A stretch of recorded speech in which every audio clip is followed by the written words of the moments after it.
pernah dengar istilah abad kekosongan, abad kegelapan, atau abad pencerahan?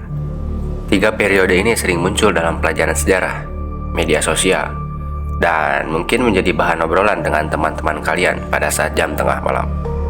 Tapi sebenarnya, apa sih yang membuat masa-masa ini begitu menarik? Bayangkan ada masa dalam sejarah kita yang terasa seolah-olah hilang gitu aja. Nyaris nggak ada catatan, nggak ada bukti jelas. Terus ada juga masa yang dibilang gelap, seakan-akan dunia lagi meraba-raba dalam kegelapan, jauh dari cahaya pengetahuan. Dan akhirnya tiba-tiba muncul masa yang disebut pencerahan, saat manusia mulai berani bertanya, berani berpikir, dan mulai menemukan hal-hal yang mengubah hidup kita sampai hari ini. Nah, di video kali ini kita akan membahas satu persatu apa yang terjadi di abad kekosongan, kenapa abad kegelapan dibilang gelap, dan bagaimana abad pencerahan berhasil membawa kita ke masa sekarang. Dan kita juga bakal bahas teori liar di baliknya.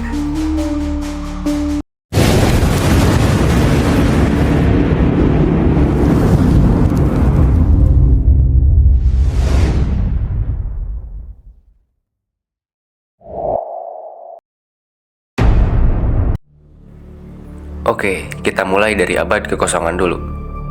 Istilah ini nggak muncul dalam buku sejarah resmi, tapi merujuk ke periode-periode misterius dalam sejarah, di mana ada kesenjangan atau bahkan hilangnya catatan peradaban secara besar-besaran.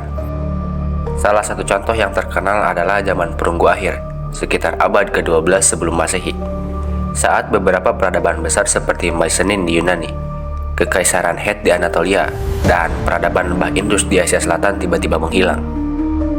Para arkeolog menyebut ini sebagai keruntuhan zaman Perunggu, di mana banyak kota-kota besar runtuh secara mendadak. Ada teori bahwa ini disebabkan oleh bencana alam, seperti gempa bumi atau perubahan iklim ekstrim. Dan konon, serangan bangsa Sea Peoples, kelompok misterius yang muncul entah dari mana, menghancurkan kota-kota besar di sepanjang pesisir Laut Tengah. Mereka sering digambarkan sebagai bangsa yang datang dengan kapal besar dan menyerang tanpa ampun, yang sampai sekarang identitasnya masih misterius. Tapi ada juga yang menduga, bagaimana kalau sebenarnya peradaban-peradaban ini nggak benar-benar runtuh, tapi sengaja dihilangkan dari sejarah. Beberapa teori konspirasi menyebutkan bahwa mungkin ada kekuatan besar yang saat itu berusaha menghapus jejak mereka. Konspirasi ini muncul dari pertanyaan-pertanyaan sederhana. Bagaimana bisa semua catatan dari masa itu lenyap gitu aja? Selain itu, ada juga legenda Atlantis, sebuah peradaban maju yang dikatakan hilang dalam sekejap karena bencana besar. Banyak yang percaya bahwa Atlantis mungkin ada di masa abad kekosongan ini. Teori-teori konspirasi tentang Atlantis menyebutkan bahwa teknologi atau pengetahuan mereka mungkin terlalu maju, hingga beberapa pihak, mungkin elit atau penguasa kuno, berusaha menyembunyikan keberadaan Atlantis dari dunia untuk menjaga keseimbangan kekuasaan.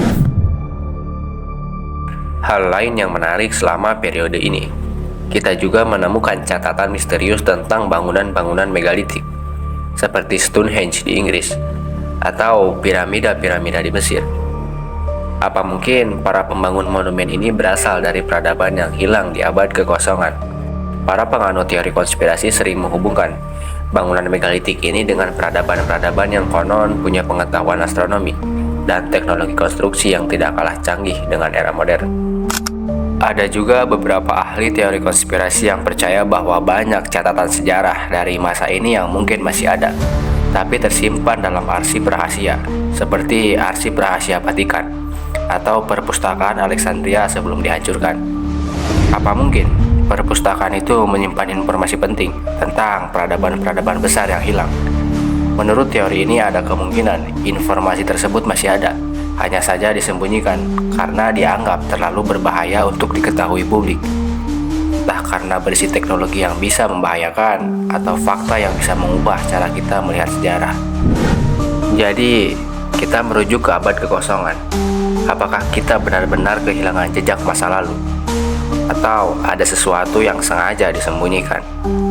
Dari sini kita lanjut ke masa berikutnya, yaitu abad kegelapan, yang punya cerita tersendiri tentang bagaimana manusia kembali merangkak menuju ilmu dan pengetahuan. Setelah Kekaisaran Romawi Barat runtuh pada abad ke-5 Masehi, Eropa memasuki periode yang sering disebut sebagai Dark Age atau abad kegelapan. Sebutan ini bukan berarti Eropa benar-benar gelap secara fisik, tapi lebih kepada kondisi masyarakat yang mengalami kemunduran dalam ilmu pengetahuan, teknologi, dan organisasi sosial. Banyak yang menganggap masa ini sebagai era stagnasi dan kemunduran. Ketika Roma jatuh, Eropa banyak kehilangan sumber pengetahuan. Bangunan, jalan, dan infrastruktur lain yang dibangun oleh Romawi mulai rusak tanpa pemeliharaan yang baik. Akibatnya, kemajuan ilmu pengetahuan juga melambat karena literasi dan akses terhadap pendidikan menurun. Dan gereja menjadi institusi yang dominan dalam mengendalikan banyak aspek kehidupan, termasuk apa yang dianggap benar dan salah dalam ilmu pengetahuan. Ada satu teori konspirasi yang menyebutkan bahwa gereja Katolik berperan besar dalam menahan arus ilmu pengetahuan. Gereja saat itu memiliki kekuatan politik dan agama yang kuat, dan diyakini menyensor ide-ide yang dianggap bertentangan dengan ajaran agama. Teori ini menyebutkan bahwa gereja mungkin menyembunyikan beberapa pengetahuan kuno, baik dari Yunani, Romawi, atau bahkan peradaban sebelumnya yang bisa mengancam otoritas mereka. Ada spekulasi bahwa gereja sengaja mengendalikan pengetahuan astronomi, kedokteran, dan filsafat yang disimpan dalam dokumen-dokumen rahasia, seperti arsip rahasia Vatikan. Dan bahkan, inkuisisi dilancarkan oleh gereja untuk memastikan bahwa semua bentuk ajaran yang dianggap sesat dapat diberantas.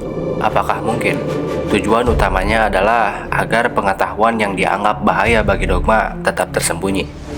Ada juga spekulasi bahwa selama abad ke-8, naskah-naskah kuno dari Yunani, Mesir, dan Timur Tengah hilang atau dihilangkan secara sengaja.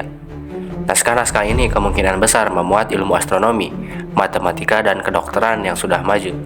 Namun teori konspirasi menyebutkan bahwa sebagian besar naskah ini mungkin diamankan dan disembunyikan oleh kelompok tertentu yang ingin menjadikan pengetahuan sebagai alat kekuasaan. Bukti keberadaan manuskrip-manuskrip ini muncul ketika karya-karya seperti Kodeks Gigas atau Kitab Besar Iblis ditemukan. Manuskrip ini diyakini disembunyikan untuk menghindari penyebaran ide-ide tertentu. Lalu, apakah manuskrip yang kita temukan ini hanya sebagian kecil dari yang ada? Atau mungkin masih ada arsip-arsip kuno yang belum ditemukan? Nah, yang menarik, ketika Eropa diliputi kegelapan, peradaban Islam justru mengalami masa keemasan. Misalnya di Baghdad, berdiri House of Wisdom, di mana para ilmuwan dari seluruh penjuru dunia berkumpul untuk belajar dan berbagi pengetahuan. Mereka menerjemahkan karya-karya Yunani dan Romawi ke dalam bahasa Arab, serta mengembangkan ilmu astronomi, kedokteran, dan matematika.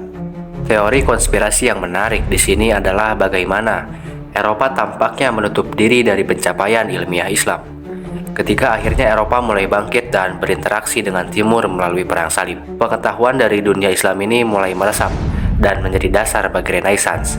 Beberapa orang percaya bahwa pengetahuan dari Timur sebenarnya telah lama diketahui oleh para penguasa Eropa, tapi sengaja disembunyikan dari masyarakat luas untuk mempertahankan ketidaktahuan rakyat. Dengan berbagai teori dan kemungkinan yang terjadi, abad ke-8 mungkin bukan gelap karena ketidaktahuan total, tapi lebih karena ada bagian dari pengetahuan yang tertutup atau sengaja disembunyikan.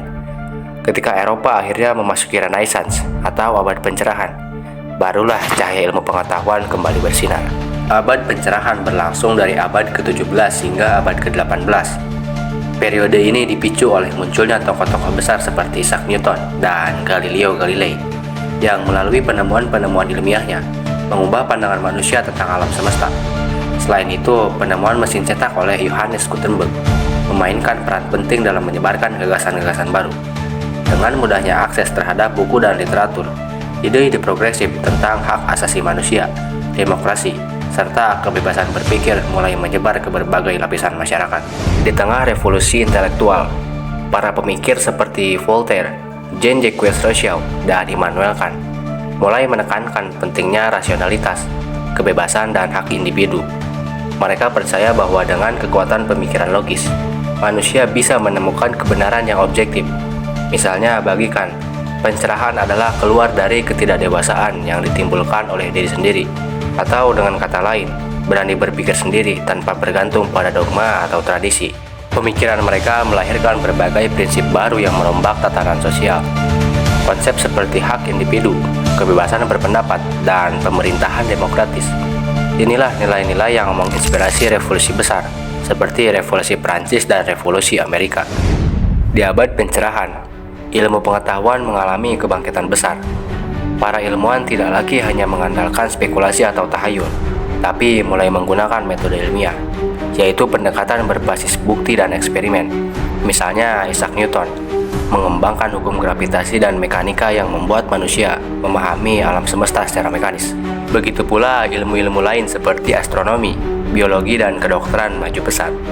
Teknologi dan penemuan praktis seperti mikroskop dan termometer juga diciptakan, yang memudahkan para ilmuwan mengobservasi fenomena-fenomena alam dengan cara yang sebelumnya tidak mungkin dilakukan. Abad ini membuka pintu bagi era ilmu pengetahuan modern yang kita kenal saat ini. Tapi tentu saja, di balik cahaya dari abad pencerahan, ada juga spekulasi dan teori konspirasi yang menarik.